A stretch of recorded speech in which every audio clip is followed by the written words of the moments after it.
It feels like pure magic, but inside your brain, it's total chaos. Your heart pounds, your pupils widen, you feel unstoppable, as if you've connected to some incredible energy. But your mind isn't falling apart, it's firing on all cylinders. A powerful mix of chemicals floods your body. Dopamine, norepinephrine, oxytocin, all working together to make one person feel like your entire world. Why does this happen? Why does one person trigger such intense feelings? And on the flip side, why can heartbreak take over your body like a physical sickness? Perhaps love isn't just an emotion. Maybe it's an ancient survival program still running quietly beneath every first kiss, every restless night, every seemingly irrational choice. Let's explore it, not to spoil the wonder, but to appreciate it more deeply. Because the closer we examine love, the clearer it becomes that it's not only emotional, it's biological, evolutionary, and incredibly compelling. You might think you're falling in love, but what if you're actually riding a chemical high from your own brain? What if love isn't a feeling, but an evolutionary trap designed to keep us connected? What if heartbreak hurts so much not because you're fragile, but because you're biologically wired to feel that loss? This isn't a fairy tale about romance. It's about biology, addiction, survival, and why nature shaped attraction into something so all-consuming. Let's uncover the science of love and ask along the way, are we choosing love, or is love choosing us? Welcome to the exploration. Love is a blend of brain chemistry and mental perceptions.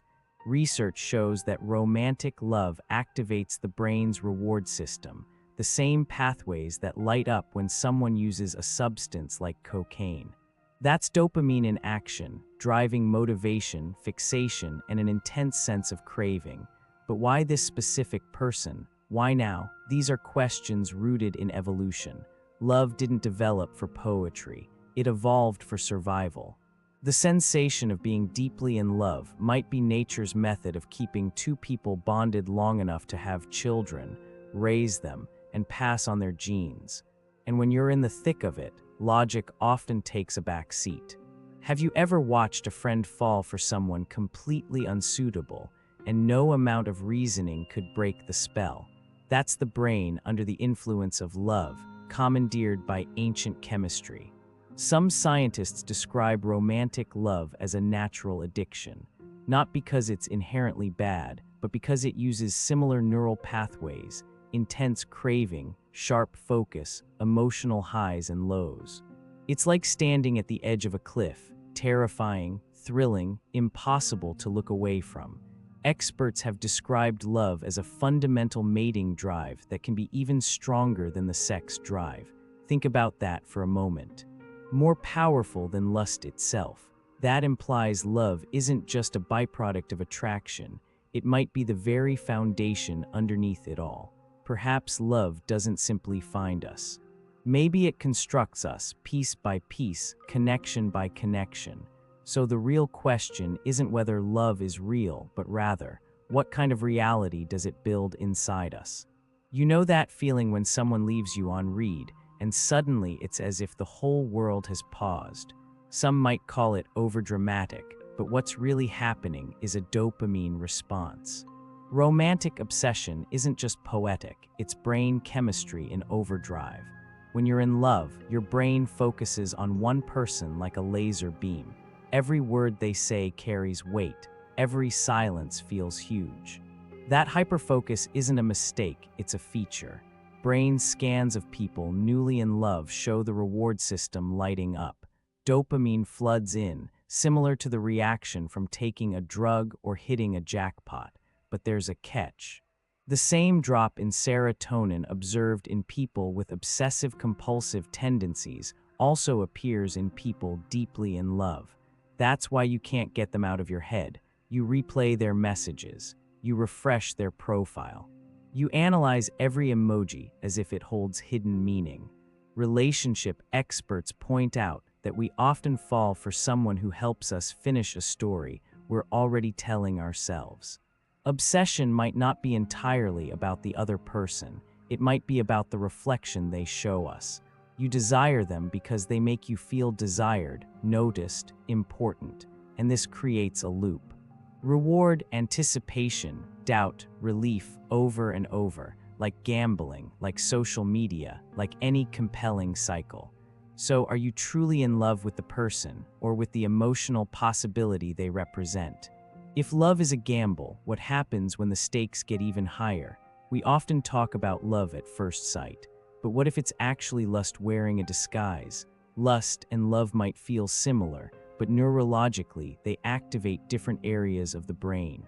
Lust tends to be driven by testosterone and estrogen, our primal reproductive urges. Romantic love, meanwhile, lights up regions linked to reward, motivation, and goal-directed behavior. Think of it this way. Lust is like fast food. It's hot, urgent, satisfies a craving, but doesn't last long. Love is more like a slow-cooked meal. It develops over time, it nourishes, and it leaves you feeling deeply satisfied. This distinction matters, especially in dating. You might feel a powerful attraction to someone and mistake it for compatibility. You might think great physical chemistry means a deep connection, but in truth, the brain doesn't always draw a clear line at first. And here's something even more intriguing. Touch, even a gentle, casual touch, can trigger oxytocin, often called the bonding hormone. This fosters feelings of trust and emotional closeness. It's like your body is making a down payment on a relationship before your conscious mind catches up. That's why casual encounters can sometimes feel unexpectedly emotional. Your body might release attachment chemicals, even if your mind says it's just for fun. As some observers note, physical intimacy isn't just something we do, it's a space we enter. It's a place where we express connection, identity, even healing.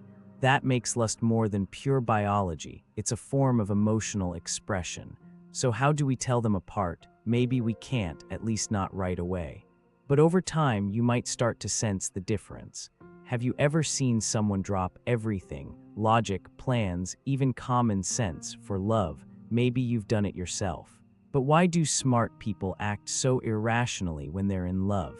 The answer lies deep in our brains, specifically in what gets quieted when we're in love, the prefrontal cortex. This is the part of your brain responsible for rational thought, impulse control, and long-term planning. When romantic love surges, that region becomes less active. In other words, love turns down the volume on reason. Studies show that in early-stage romantic love, the brain's ancient drive systems are fired up, fueling craving, obsession, and reward, while the modern parts responsible for self-reflection and judgment grow quieter. This helps explain why we idealize our partners in the beginning. Their flaws, we barely notice.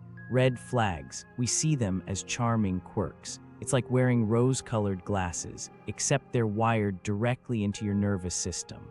And it's more than poetic. It's practical from an evolutionary standpoint.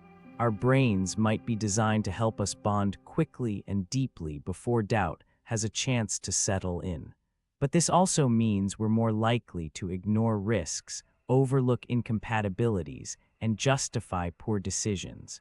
So is love making us wiser, or just better at fooling ourselves? And what happens when love matures and the initial brain fog lifts? Desire thrives on mystery, but long-term relationships often lean toward predictability. So how do couples sustain desire while building a life rooted in routine? This is sometimes called the erotic paradox. On one hand, we crave security, stability, and emotional safety. On the other hand, desire needs space, novelty, and a bit of the unknown. In lasting love, these needs often clash. You love the comfort your partner provides, but too much comfort can dampen the spark. You love the familiarity, but desire flourishes with curiosity. A key insight is that fire needs air. That means giving your partner room to be themselves, to retain a sense of mystery in small, healthy ways. This isn't about playing games. It's about preserving individuality, which keeps the dynamic alive. Trying new things together also helps. Novel experiences stimulate the brain's dopamine system, the same system involved in early-stage romantic love. Travel, dance classes, spontaneous adventures, these create fresh memories and can reawaken desire. There's a deeper idea here, too, seeing your partner not just as a spouse or co-parent, but as a separate, evolving person with their own desires, dreams, and inner world. That perspective renews admiration. And where there's admiration, attraction often follows. So maybe desire doesn't die in long-term love. Maybe it just waits for us to reintroduce ourselves to each other. That's a powerful thought. Let's take this a step further. If falling in love is an evolutionary process that helped us bond and survive, can we control who we fall for? The short answer is, not entirely, but there's more nuance than pure chance or fate. Romantic attraction doesn't follow a universal formula. It's shaped by timing, proximity, past experiences, childhood attachments, and unconscious emotional needs. Sometimes we fall for someone not because they're perfect, but because they activate an unfinished story inside us. Psychologists sometimes refer to this as an internal image of love shaped by early relationships. If someone reminds us of how it felt to be seen or overlooked as a child, that resonance can pull us in. It's not always logical. In fact, it rarely is. We might say we want stability but keep choosing drama. We might say we want kindness but chase intensity. The heart doesn't follow a checklist, but awareness can offer some power. If you understand your patterns, you can slow them down. As some experts put it, we don't always choose who we're attracted to, but we can choose how we respond to that attraction. So, can you control who you fall in love with? Not completely, but you can learn to love with more clarity and less autopilot. And most importantly, once you're in love, how do you stay there? If falling in love is a kind of wonderful madness, staying in love is more like a craft. It's easy to get swept up in the hormonal fireworks of a new romance. But what does it take to keep that connection burning over years or even decades? Research has scanned the brains of people who have been married for decades and still report being deeply in love. Remarkably, their reward systems, the same ones that light up during new love, still show strong activity. What's their secret? Consistency, novelty, and emotional regulation. Those long-term lovers often show increased activity in brain areas linked to empathy, emotional self-control, and what researchers call positive illusions, the ability to focus on what you cherish about someone and gently overlook minor annoyances. You might think that's unrealistic, but it can be functional for lasting connection. Sharing core values and life goals reduces daily friction in a relationship. Opposites can spark attraction, but lasting partnerships thrive on a foundation of open communication, compromise, and genuine curiosity. You don't need to agree on everything, but you do need to know how to disagree constructively. So maybe the real skill isn't about never arguing, but knowing which arguments are worth having. And when you found the right person, how do you keep the spark from fading? How do you keep love alive? Here's the not-so-glamorous answer: effort. Desire needs space to thrive. Too much closeness can smother erotic energy. To want someone, we must also feel them as separate, a little mysterious, even in small ways. That's why doing new things together is so powerful. Novelty fuels dopamine, the brain chemical behind excitement and romantic craving. It doesn't have to be extreme. It could be cooking a new recipe, taking a different walk in the park, reading poetry together. Also, touch matters a great deal. Physical intimacy, cuddling, holding hands, a gentle brush on the arm, all these actions release oxytocin, reinforcing feelings of trust and safety. Couples who prioritize affectionate touch often report greater satisfaction and deeper connection. And don't underestimate small gestures. Studies of happy long-term marriages show that simple, kind words exchanged daily, like saying "thank you for making coffee," act like relationship glue. So what's the formula? Novelty plus touch plus kindness. It's not rocket science, But is all this effort worth it in the long run? Science suggests it can be. Our brains have systems for lust, romantic love, and deep attachment. These can overlap, but they can also fade or evolve at different rates. That's why someone can feel close to their partner but no longer feel desire, or still feel desire but sense emotional distance. As some thinkers frame it, we are all navigating the tension between our need for security and our need for adventure. So are we wired for lifelong monogamy? Evolution doesn't demand it, but culture often does. And the brain is flexible. It can adapt, especially when we nurture those love systems intentionally. Research indicates that with the right emotional care, brain scans of long-term couples can look remarkably similar to those of new lovers.